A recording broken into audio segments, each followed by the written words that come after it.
should stop saying hey guys, but I'm not gonna say hey y'all. Hey everybody. I mean, hey guys has been that thing for 26 episodes. It's rolling, so. You do be done in love like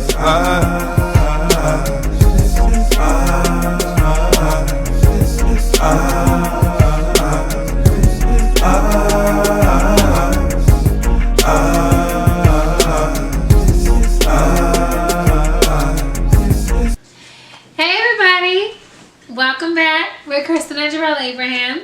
God bless you. Thank you for tuning back into our channel. Yes, thank you for joining us. At this point, we hope that you were able to catch up on all the episodes, and we just finished our marriage series. Yes.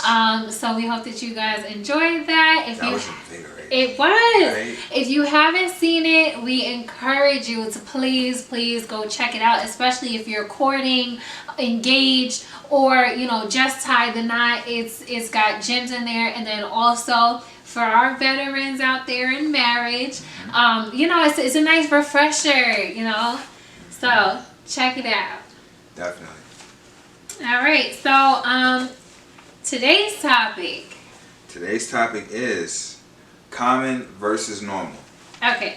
So this one felt heavy on my heart. You and I have been talking about this, and so just a quick recap also. Our vlogs are pretty much everything that we discussed on like a day-to-day basis. So we decided, there's got to be other people out there that are either looking for questions or feel the same way that we do. So let's vlog about it. Absolutely. So this topic has really just resonated with me because I noticed that there's a lot out there where people are trying to normalize things. Correct. Just because they're common, and they're actually two different things. So we need to stop using those words interchangeably because they're not interchangeable. Right. When you use one of those words in the other one's place, you've misspoken at that point. And, never fear. We're here to correct it. So my thing is, what I really want to hone in on is stop using common examples to normalize toxicity. That's one. Normal is naturally occurring, something that is supposed to happen. Common is something that typically occurs. It is something that happens often enough, it cannot be classified as unusual. However, common occurrences can have unusual sources. For example, in a low-income neighborhood, it may be common to struggle to make ends meet, but it is not normal. Correct. Life is not supposed to be a struggle. But you would expect to see this unusual circumstance in this common area. So the reason why I use that as an example is because I felt like it was something that would be not necessarily the most relatable, but in a way the most relatable. But you can't say that it's normal for drug abuse or domestic violence. So those things are not normal occurrences. Right. But they are common in specific areas. Specific communities, specific neighborhoods.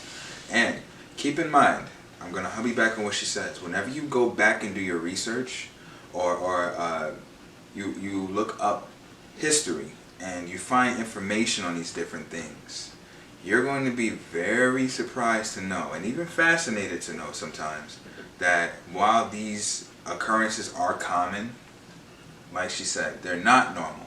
And there were certain particular occurrences that happened before these things happened to cause them as an effect. And it's like, when you read about it, or when you discover it, you'll also realize that these historical occurrences are not common knowledge, right? Not everyone knows about it. That's why you had to dig to find it. You had to do your homework, you had to do research, you had to do history. But these things that happened, they're not common, number one. They're not typical, number two. And number three, they were not things that you would say in a sense were supposed to happen. They were not things out of normality or things out of normalcy that were supposed to occur. So they were things where it's like, wow, that's either a tragedy or devastating, or that's really impactful. But then it created what we see now, like impoverished neighborhoods. Poverty is not normal. it's common. But that's because you have haves and have-nots. Now you have people who have more than they need and people who don't have enough. Mm-hmm. That's common. But that's not normal. Perfect example. So now it's also common for the people who have more than they need to not spare anything to give to the ones who don't have enough, and who unfortunately make up these impoverished places of dwelling in neighborhoods and communities where there isn't enough to go around, right? You have a lot of people who are just not, they don't have that generous nature. But it's also normal for the people who live in those impoverished neighborhoods to experience generosity, whether it's someone giving to them or them giving to others. You'll find that a lot of times, people who are in those impoverished neighborhoods, they're able to survive through giving. And some of them make it out, some of them give back, some of them are able to clean up parts of it or to continue to refurbish and revamp those communities, which is a godsend. But that's an imbalance. You understand what I'm saying? Other people having more than they need as opposed to people who don't have enough shows the imbalance between the two groups. And that's a common thing to see, but it's not a normal thing to see. So. Yeah, one of the other things that we were talking about is like women's health. Yeah. Where it's common for example, women to have iron deficiency. Right. But it's not normal. You're not supposed to have iron deficiency. That's but correct. Because we have our cycles where we're losing a lot of blood, it's like, oh yeah, you know, it's normal for women to have iron deficiency, or iron deficiency is more prevalent in women than men but it's not normal. It's a common thing. Yeah. Because we do lose a lot of blood monthly, but it's not normal. Right. Right, and you can trace all of those things, including that one, all the way back to the first book in the Bible, in Genesis, where men and women fell under the curse of the law of sickness and death, to flip it into the spiritual side. So that's when they were introduced to illnesses. That's when they were introduced to sicknesses and things that now we got to go, people have to go to the hospitals for, or go see doctors for. And it's common for certain people to get sick. It's common for them to fall under illnesses and into conditions, but it's not normal. We were never taught that that was not normal, so a lot of people think that that's normal, but it's not. It's common. So if you look at it and you notice, there are certain people, you may not know too many of them, but there are certain people who never get sick, right? And we look at those people and say that's not common, or do we say that's not normal? Exactly. Right? Now this is the thing. We think it's normal because it happens to so many other people. But is it really normal? Is it that there's just a larger group of people who are facing something that's abnormal? Right. Well, then we segue into the dietary restrictions, which we've done a couple of episodes on that too. Yes. And it's like now we see there's like 8 major common allergens, right? Correct. So now I think it's what the FDA has said that, you know, you have to put the labels on there. You have to label what ingredients are, you know, allergens. Right. Where you didn't see that, you know, in the past. So in the past it was like, oh, that's unusual. That's uncommon. You know, to have an allergy. Right. And nowadays, it's more common for everybody to have some type of allergy. Right. But it's not normal. Right. So you have to think about, why are a lot of people having allergies? And people have always had these allergies. They've just come into the forefront more and more now. You've had lawsuits, you've had all kinds of liabilities. The Food Drug Administration has come under fire several times. They've been exposed numerous times for putting stuff in our food that's not food. It's normal. It's not normal. It's commonly found in the product. And it's not edible. There's so many things in 85% of American food that aren't edible. Wait. So it's edible, but it's not digestible. So this is how it gets passed. It gets passed, and it's commonly in our food because it's edible. Right. Because you can eat it and it won't kill you right away. Well, I consider it to be edible if it's digestible. Right. You know, and if your body rejects it, But it's not digestible. Right. Yeah, so either your body's gonna reject it by you're becoming bloated. Right. You gain weight. You have issues going to the bathroom. You have issues going to the bathroom, or you lose weight. So there's all these different health issues, and it's because we're commonly consuming things that are not normal for us to consume. Food glue is not normal, people. No matter what they tell you, MSG is not normal, ladies and gentlemen. It's not. It's not supposed to be there. It's common. You'll find it at every corner store, every bodega, in any product you pick up, but it's not normal. So I say all this to say, and I know you'll agree with me, don't feel bad about not wanting to partake in something that's common but not normal. Yeah. And you know what? I think that's where the common phrase, don't drink the Kool-Aid, came from, right? Yeah. Because Kool-Aid is what you would call, I guess, complacent normalcy, because it's common for people to drink it, right?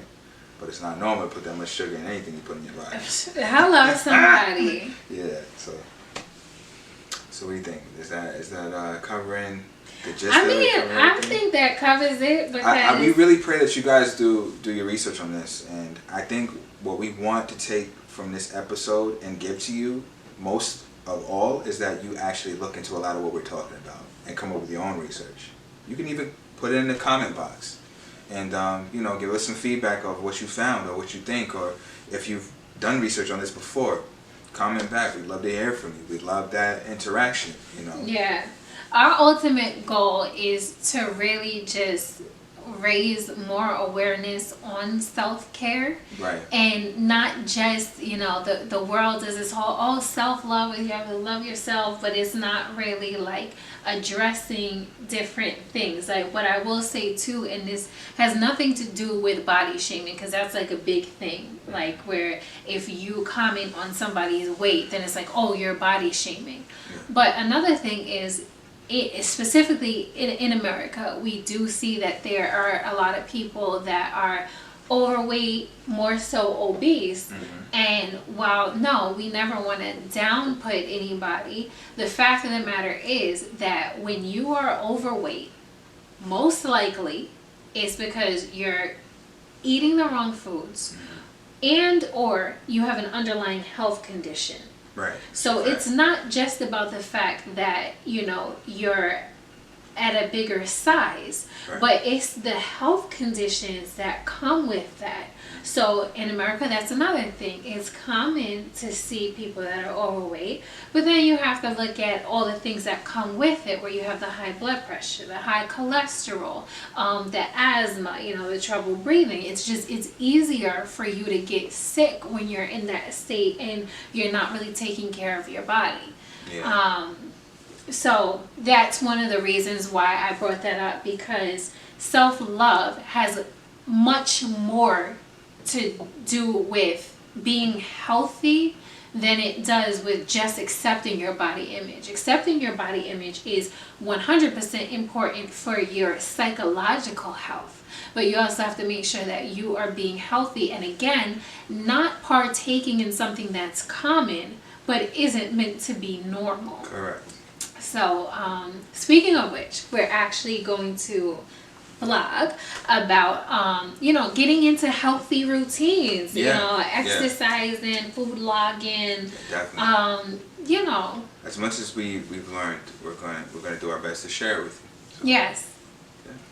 Yeah. All right. Well, thank you again for joining us. Yes. God bless you guys. We'll see you next episode. Thanks again for watching. Bye.